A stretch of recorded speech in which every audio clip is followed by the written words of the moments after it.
Muitas pessoas não conseguem perceber a vontade de Deus no mundo. Elas olham por toda parte e não veem quase nada de divino, porque o que elas veem são injustiças, as catástrofes, o sofrimento, o descaso. Por causa disso, algumas pessoas chegam à conclusão de que não há nada de divino nesta vida. Outras pessoas chegam à conclusão que não adianta procurar sentido nesta vida, porque não podemos procurar sentido onde não há. É verdade que o mundo é caótico e bagunçado, mas ainda tem elementos da vontade original de Deus, porque se não tivesse, o mundo sequer existiria. Sendo assim, você pode conhecer a vontade de Deus neste mundo fragmentado. A vontade de Deus está no polo bom da vida. E esse polo você pode encontrar em toda parte. Tudo aquilo que está distorcido, ainda assim, mantém um pouco da estrutura original. É por causa disso que nós sabemos que tem algo que está distorcido, porque a nossa alma tem a intuição do que era original. Nós sabemos o que é errado porque nós temos uma noção na alma daquilo que é certo. Nós sabemos o que é injusto porque nós temos a intuição da justiça. Nós sabemos quem são as pessoas más porque nós sabemos o que é ser uma pessoa boa. Se a vontade de Deus existe em toda parte, então nós apenas precisamos procurá-la. Dizer isso é importante porque é mais fácil a gente buscar os defeitos na vida, os borrões na vida. Mas agora é hora de buscarmos a vontade divina, porque se não for essa busca, nós só iremos nos concentrar naquilo que está errado. Nós não iremos ver a vontade de Deus, veremos apenas os borrões. E se nós nos concentrarmos apenas na escuridão, nós nunca vamos perceber a luz. Se você quer conhecer a vontade de Deus, você deve seguir as pistas dessa vontade. E existem pistas da vontade de Deus por toda a parte, e são elas que você deve seguir. Não basta saber que existe a vontade de Deus em pistas por toda parte se você não fizer o ato da busca, se você não seguir essas pistas, se você não estudar essas pistas. Se você ignorar os rastros da vontade de Deus, você não a conhecerá e nunca vai saber o que é que Deus tinha em mente. Nas Escrituras, o livro de Levítico fala sobre a vontade de Deus o tempo todo, e faz isso através do princípio da santidade. Levítico mostra a santidade como o grande princípio divino, um princípio que mostra aquilo que é puro, aquilo que é original em Deus e na vida. Por causa disso, o livro de Levítico também mostra o contraste, mostra aquilo que é impuro, aquilo que foi distorcido. E o capítulo 11 de Levítico mostra pistas divinas que estão bem perto de nós, tão perto que fazem parte do nosso alimento, que fazem parte daquilo que nós comemos. Neste capítulo nós vamos encontrar aquilo que os especialistas chamam de leis dietéticas. São leis a respeito de alimentos, e essas leis dizem respeito à pureza, à santidade que representava o templo antigo de Israel.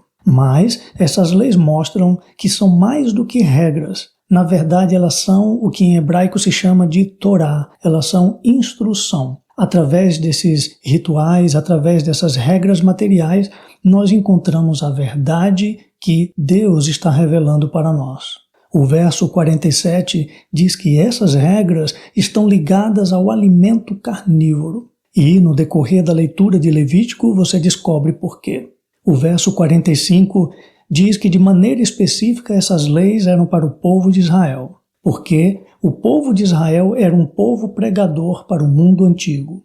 Deus estava usando as leis, a cultura, a religião de Israel para transmitir às nações ao redor os princípios da palavra de Deus. E esses princípios estavam não apenas nas regras e nos rituais, mas estava na essência que esses rituais e regras revelavam. Então, essas regras alimentares dizem respeito a animais proibidos de Israel comer, animais em seus diversos ambientes. O versículo 4 fala dos animais cujo ambiente é o ambiente terrestre. Esses animais terrestres são proibidos de comer. O verso 10 fala de animais aquáticos, proibidos de serem ingeridos. O verso 13 fala sobre as aves do céu. E o verso 20 fala sobre os répteis que são proibidos. Uma coisa importante de se destacar nessa questão é que tocar ou comer esses animais proibidos tornaria o israelita impuro para o templo. Não se tratava de pecado em si, mas se tratava de uma impureza cultual, uma impureza cultica que proibia o israelita de se aproximar do templo. Isso se dá porque o templo representava a santidade, esse princípio original que existe em Deus. O templo representava a dimensão daquilo que é santo e que é puro, e que é o contrário de tudo aquilo que era proibido de entrar. E assim, o verso 24 diz que quem comesse desses animais ficaria impuro por um dia. O verso 32 também diz que os utensílios que fossem tocados por aquele que era impuro também ficariam impuros por um dia. E aqui você deve pensar um pouco, se não se tratava de pecado, se se tratava apenas de não poder adorar no templo, é porque verdades espirituais estão por trás dessas proibições. É necessário saber então quais verdades são, porque elas revelam a palavra de Deus. Então, pela revelação presente neste capítulo de Levítico, nós descobrimos o que está por trás desses alimentos. Existem certos padrões por trás da proibição desses alimentos, e é nesses padrões que nós sabemos o que Deus está ensinando. E o padrão é simples, é que a maioria dos alimentos que são proibidos se trata da carne de animais predadores. Deus também vai revelando esse padrão para os alimentos que são permitidos. E esse padrão gira em torno daquilo que o povo de Israel conhecia. De acordo com o verso 3, era permitido para Israel o alimento de carnes de animais que eles conheciam como gado. O versículo 9 diz que era permitido comer carne daquilo que eles conheciam como peixe.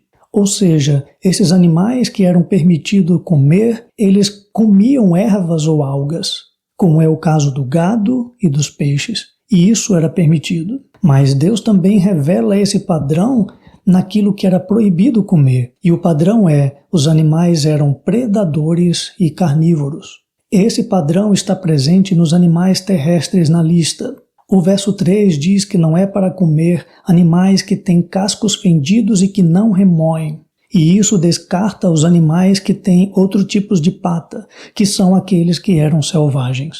Animais que tinham cascos fendidos representavam a estabilidade. E animais que remoer é um processo que aponta para a purificação e depuração do alimento. Então, o verso 4 diz que o que foge disso é predador. Os versos de 4 a 7 dão destaque para as exceções, que são o camelo e o porco, coelhos e lebres, porque têm patas fendidas e remoem, mas são colocados como exceção, e essa exceção só mostra o padrão que é a regra geral.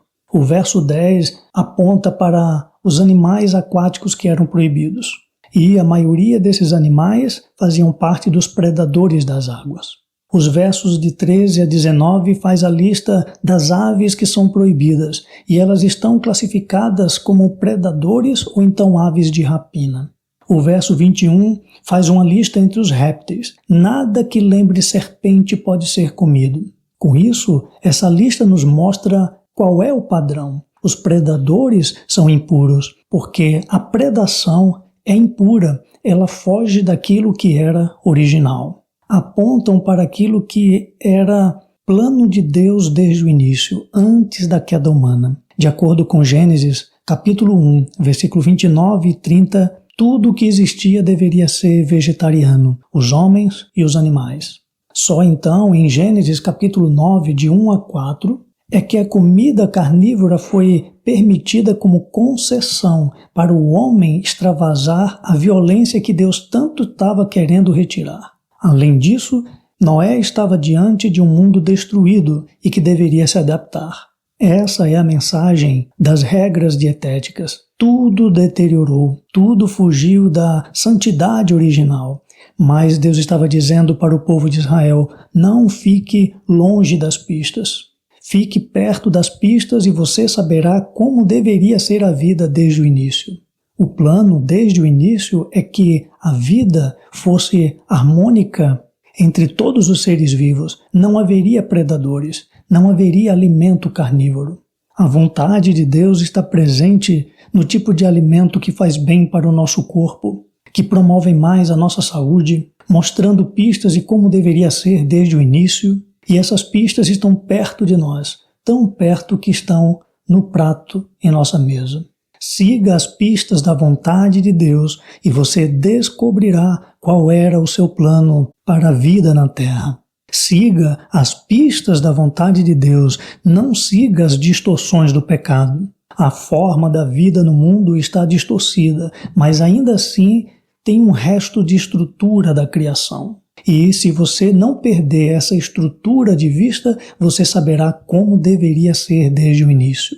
As formas distorcidas do pecado estão em toda parte da criação. E isso nós já sabemos. Essa forma distorcida está na vida selvagem, onde é necessário os animais matarem para poder sobreviver, para poder comer. Mas não foque nisso, não se concentre nisso. Isso é distorção. Porque a estrutura da criação ainda permanece na natureza, até mesmo entre os animais predadores. Porque depois do ataque, depois que o predador pega a sua presa, ele simplesmente para de atacar e as presas param de fugir. E a vida selvagem segue normalmente. E às vezes um predador satisfeito é capaz de conviver com uma presa que passe à sua frente. A forma distorcida desta vida na natureza também está presente nos terremotos, nos maremotos, nos tsunamis, matando e destruindo. Mas as pistas da criação original permanecem na beleza das cachoeiras, na abundância de suas águas que sustentam milhares de pessoas e de animais. A forma distorcida desta vida está presente nos acidentes causados por imprudência, onde o erro de uns fere a vida de outros. Mas a estrutura original da criação está presente nos estranhos que, diante de um acidente, se aproximam das pessoas para socorrer. A forma distorcida da criação está na promiscuidade dos parceiros desconhecidos que, na busca pelo prazer, abre a sua intimidade para pessoas sem nenhum compromisso, porque se trata apenas do corpo. Mas a estrutura original da criação ainda está lá, na unidade de dois corpos diferentes, de dois polos diferentes, masculino e feminino, gerando a vida. Fique perto das pistas de Deus e você conhecerá a sua vontade. Longe dessas pistas, você só encontrará confusão e se perderá no meio do labirinto. As pistas de Deus, entretanto, estão em toda parte. Na criação, está na precisão matemática do universo, na harmonia das cores da natureza, está presente em teu corpo, na eficiência do teu sistema, na capacidade das tuas funções. E a explicação clara de todas essas pistas está na revelação que Deus fez para o seu povo e que está registrado nas Escrituras, a Bíblia Sagrada. Meditando nela, você entende todas as coisas, você entende as outras pistas, e seguindo as Escrituras, você encontra a vida. E a vida está no Senhor Jesus Cristo, o Filho do Deus que criou todas as coisas, e o Filho revelou o Pai, dono da vida, e revelou para todos que o plano original ainda está vigorando e ele vai restaurar todas as coisas. E todos aqueles que aceitarem esse plano revelado por seu Filho poderão um dia ver toda a natureza, todo o meio ambiente restaurado. Obrigado por assistir esse vídeo até o final. Se esse conteúdo foi edificante para você, clique no gostei e ajude dessa forma essa mensagem chegar a outras pessoas. Você que ainda não é inscrito no canal, se inscreva e você vai estar fortalecendo este canal e recebendo notificações das próximas mensagens. Obrigado, um abraço e até o próximo vídeo.